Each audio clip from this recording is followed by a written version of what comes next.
Friends, आज हम आपके लिए लाए हैं एग्रीगेट का फुल टेस्ट वीडियो। आज के वीडियो में आपको बताएंगे कि आप जो भी अपने घर में एग्रीगेट गिट्टी यूज करते हैं उसके कैसे कैसे आपको घर में ही टेस्ट कर लेना, ऑन साइट आपको टेस्ट कर लेना। यहाँ पर जो डंपर से गिट्टी वाला गिट्टी लाता है तो आप वहीं पे चेक करें, तभी आप इस गिट्टी को खरीदें, अदरवाइज आप ना खरीदें। आज मैं आपको डिटेल में सारे टेस्ट करके बताने वाला हूँ एज पर IS 2386 के अकॉर्डिंग। तो आपको अब याद रखना है, सबसे पहले हम देखते हैं कि जो हमारा एग्रीगेट होता है उस एग्रीगेट का पहला टेस्ट हम करते हैं water absorption test. Water absorption test में हमारा क्या होता है कि जो एग्रीगेट हमारे पास आया है, इस एग्रीगेट को देखना होता है कि ये एग्रीगेट कहीं बहुत ज़्यादा वाटर को एब्जॉर्ब तो नहीं कर रहा। वाटर एब्जॉर्ब कब करेगा? जब इसमें क्या होगा, मडी सब्सटेंस होंगे, तब ये वाटर को एब्जॉर्ब करेगा। इसका मतलब ये हमारे कंक्रीट में, कॉलम में, बीम में, स्लैब में स्ट्रेंथ नहीं दे पाएगा। तो आपको इन चीज़ों का याद रखना है। तो सबसे पहले हम वाटर एब्जॉर्प्शन टेस्ट करेंगे। हम सबसे पहले एग्रीगेट लेंगे। एग्रीगेट लेने के बाद हम इसका क्या करेंगे, वेट करेंगे। हमने इसका वेट किया, वेट करने के बाद में एक पार्ट वेट करने के बाद में इसको क्या करेंगे, क्लीन वाटर में इसको डाल देंगे। क्लीन वाटर में हमने अपने एग्रीगेट का वेट करने के बाद इसको डाल दिया। तो एग्रीगेट डालने के बाद में आपको 24 घंटे तक के लिए इसको रखा रहने देना है। 24 घंटे के बाद आपको इस एग्रीगेट को निकालना है, सैंपल को, और दोबारा से उसका वेट करना है। तो आपको याद रखना है कि ड्राई वेट से इसका जो वाटर एब्जॉर्प्शन परसेंटेज है वो 2% से ज़्यादा नहीं होना चाहिए। 2% से ज़्यादा वाटर आपका एब्जॉर्ब किसी भी कंडीशन में नहीं करना चाहिए। यदि 2% से ज़्यादा वाटर एब्जॉर्ब कर रहे हैं तो एज पर IS 2386 के अकॉर्डिंग इस एग्रीगेट को आप अपने किसी भी कॉन्क्रीट के लिए यूज नहीं कर सकते हैं। जो है आपका बीम हो, चाहे कॉलम हो, चाहे आपका स्लैब हो, तो आप अपने घर में ही तुरंत इसका वाटर एब्जॉर्प्शन टेस्ट जरूर करें। दूसरा टेस्ट आपको मैं बताता हूं, आपको याद रखना है। आप एक फ्रेश ग्लास लेंगे। देखिए मैंने फ्रेश ग्लास लिया है। फ्रेश ग्लास लेने के बाद में अब मैं थोड़ी सी एग्रीगेट अपने ग्लास में डाल दूंगा। थोड़ी सी एग्रीगेट मैंने अपने ग्लास में डाल दिए। ग्लास में डालने के बाद अब मैं इसमें फ्रेश वाटर डालूंगा। आप देखिए मैंने फ्रेश वाटर डाला, बिल्कुल क्लीन वाटर इसमें डाल दिया है। क्लीन वाटर डालने के बाद में 15 मिनट तक हमको इसको ऐसा रखे रहना है। 15 मिनट बाद हम देखेंगे कि जो फ्रेश वाटर हमारा है, यदि हल्का सा क्लाउडी हो रहा है, आप देख सकते हैं हल्का सा क्लाउडी हो रहा है, बादलों जैसा शेप आ रहा है। यदि हल्का सा क्लाउडी हो रहा है तब तो ठीक है, कोई दिक्कत नहीं, क्योंकि ऊपर की सिल्ट, मतलब ऊपर का हल्का सा सिल्टिंग इसमें होगा, मिट्टी होगी। अब यदि ये बहुत ज़्यादा मडी हो रहा है, मच जा रहा है, बहुत ज़्यादा मडी आ रहा है, इसका मतलब ये इसके अंदर ही कुछ खराबी है, इसके अंदर मड सब्सटेंस ज़्यादा है। इसका मतलब आप इस एग्रीगेट का यूज नहीं कर सकते हैं। तो आपको ये वाला टेस्ट जरूर करना है।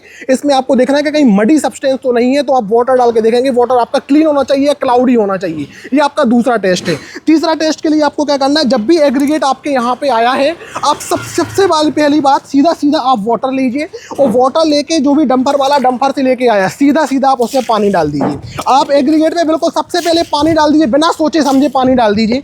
एग्रीगेट में जैसे ही आपने पानी डाला, अब आपको देखना है एग्रीगेट को। ये बिल्कुल डार्क कलर के एग्रीगेट ज़्यादा होने चाहिए। इस प्रकार से आप देख सकते हैं, जब तक पानी नहीं डाला था तब तक समझ में नहीं आ रहा था। अब समझ में आ रहे हैं कि ये वाले एग्रीगेट आपके पिंक कलर के और ब्राउन कलर के एग्रीगेट कितने सारे आ रहे हैं। आप देख सकते हैं पिंक कलर के, ये ब्राउन कलर के एग्रीगेट कैसे आ रहे हैं। ये वाले सब्सटेंस आपके ज़्यादा नहीं होने चाहिए। यदि ये पिंक और ब्राउन कलर के आपके ज़्यादा आ रहे हैं तो उस गिट्टी को आप मत खरीदिए।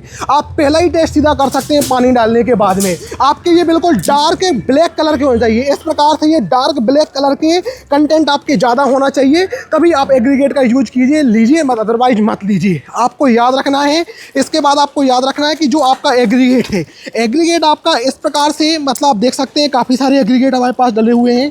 एग्रीगेट किसी भी कंडीशन में आपका राउंडेड शेप का नहीं होना चाहिए, गोल गोल जैसे शेप का नहीं होना चाहिए। ये प्रॉपर कैसा होना चाहिए, ऐसा नुकीला होना चाहिए, बिल्कुल नुकीले सब्सटेंस जैसे आपके एग्रीगेट होने चाहिए। नुकीले पार्ट ज़्यादा होने चाहिए, तो क्योंकि नुकीले पार्ट क्या करते हैं, ज़्यादा ग्रेपिंग बनाते हैं। और यदि आपके राउंडेड शेप के हैं, गोल गोल टाइप के, तो ये ग्रेप नहीं बना पाते हैं। जब भी आप इसको कंक्रीट को यूज करते हैं अपने स्लैब में, कॉलम में, बीम में, तो ग्रेपिंग ही नहीं दे पाते हैं। तो ज़्यादा से ज़्यादा पार्ट आपके इसे नुकीले होने चाहिए, क्योंकि एग्रीगेट बहुत इंपॉर्टेंट आपका मटेरियल है, क्योंकि ये डायरेक्ट स्ट्रेंथ को क्या करता है, लेता है। मतलब जितना लोड आता है स्ट्रक्चर को, उसको ट्रांसफर करने का काम हमारे एग्रीगेट का ही है।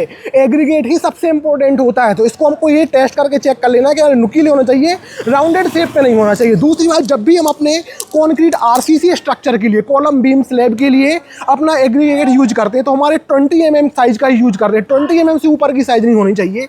और यदि हम पीसीसी के लिए यूज करते हैं, पीसीसी वर्क के लिए यूज करते हैं, तो 40 mm से हमारा ऊपर नहीं होना चाहिए। अब आपको याद रखना है, जब भी हम कंक्रीट के लिए अपने एग्रीगेट लेते हैं तो आपको 60-40% का रेशियो लेना है। मतलब आपको 60% 20 mm के एग्रीगेट होना चाहिए। बड़े बड़े 20 mm के 60% होना चाहिए और छोटे छोटे 10 mm के आपके कितने होना चाहिए, 40% होना चाहिए। 20 mm के 60% और 10 mm के आपके 40% होंगे तो अच्छी ग्रेप बनाएंगे, अच्छे से ग्रेपिंग मजबूत बना लेंगे और स्ट्रक्चर आपका सेफ बना रहेगा। इन टेस्टों को करने के बाद ही आप अपने एग्रीगेट का यूज अपनी इन बिल्डिंग्स में कीजिए, अदरवाइज आपको हनीकॉम्बिंग की प्रॉब्लम, प्रॉपर लोड ट्रांसफर ना करने की प्रॉब्लम और स्ट्रक्चर के फेल होने की प्रॉब्लम देखने को मिलेंगी। स्ट्रक्चर आपका कभी मजबूत नहीं रहेगा। इन चीज़ों को आपको हमेशा याद रखना है। अब मैं आपको बताता हूँ कि एग्रीगेट जो होता है किस किस जगह पे कितना कितना आपका यूज हो जाता है। तो आपको याद रखना है, आपकी चाहे स्लैब हो, आप देख सकते हैं यहाँ पे कॉलम है और बीम है, तीनों ही जगह जो एग्रीगेट होता है ये सैंड के कंपैरिजन में दोगुना होना चाहिए। आपने रेशियो देखे होंगे, M20 रेशियो देखा होगा, 1:1.5:3। मतलब यदि 1 पार्ट सीमेंट का है तो 1.5 सैंड का है और 3 एग्रीगेट का है। तो सैंड 1.5 थी तो एग्रीगेट 3 है, आपका जस्ट दोगुना है। आपने 15 ग्रेड देखा, 1:2:4, मतलब 2 पार्ट सैंड के हैं तो 4 पार्ट एग्रीगेट के हैं, आपका एग्रीगेट जस्ट दोगुना है। तो जब भी अपने कॉन्क्रीट के लिए आप एग्रीगेट को यूज कीजिए तो सैंड का आपको जस्ट दोगुना एग्रीगेट आपको डाल देना है, तो स्ट्रक्चर आपका हमेशा सेफ रहेगा, मजबूत रहेगा। अब पूरी बिल्डिंग है, इस पूरी बिल्डिंग में आप कैसे निकालेंगे कि कितना एग्रीगेट आपको यूज होगा? तो एक रूल होता है, उसके अकॉर्डिंग आप देख सकते हैं, फुटिंग से लेके पूरी स्लैब लेवल तक सिंगल स्टोरी बिल्डिंग के लिए यदि आपको एग्रीगेट लेना है तो 1.4 क्यूबिक फीट पर स्क्वायर फीट आप एग्रीगेट का यूज कर सकते हैं। इतने में आपका पूरा एग्रीगेट यूज हो जाएगा, 1.4 क्यूबिक फीट पर स्क्वायर फीट। मान लीजिए आपका ये पूरा एक घर है, सिंगल स्टोरी, आपका कितना है, 1000 स्क्वायर फीट का है, तो 1000 का मल्टीप्लाई करेंगे 1.4 से तो आपका 1400 क्यूबिक फीट टोटल एग्रीगेट आपका लग जाएगा। इन चीज़ों का आप ध्यान रखते हैं तो एग्रीगेट की शॉर्टेज कभी नहीं पड़ेगी। एग्रीगेट के टेस्ट करते हैं तो एग्रीगेट आपके अच्छे आएंगे। आप पूरे टेस्ट करके ही खरीदें, अदरवाइज मत खरीदें, क्योंकि बहुत इंपॉर्टेंट पार्ट है। इतना पैसा आप लोग लगाते हो, इन चीज़ों का टेस्ट नहीं करेंगे तो आपकी बिल्डिंग क्या होगी, बाद में कमज़ोर पड़ जाएगी। तो इन चीज़ों का टेस्ट करके ही आप खरीदें, स्ट्रक्चर को अपना मजबूत बनाए रहें और बिल्डिंग को हमेशा सेफ बनाए रहें। तो आज का आपको कंटेंट हमारा कैसा लगा, किस प्रकार की आपको हमारे वीडियो आपको अच्छे लगते हैं, हमको कमेंट करके बताइए। और भी हम बहुत सारी इंफॉर्मेशन वाली वीडियो एज पर इंडियन स्टैंडर्ड के अकॉर्डिंग आपको बताएंगे। इन चीज़ों को देखते रहिए और स्ट्रक्चर को हमेशा सेफ बनाए रखिए।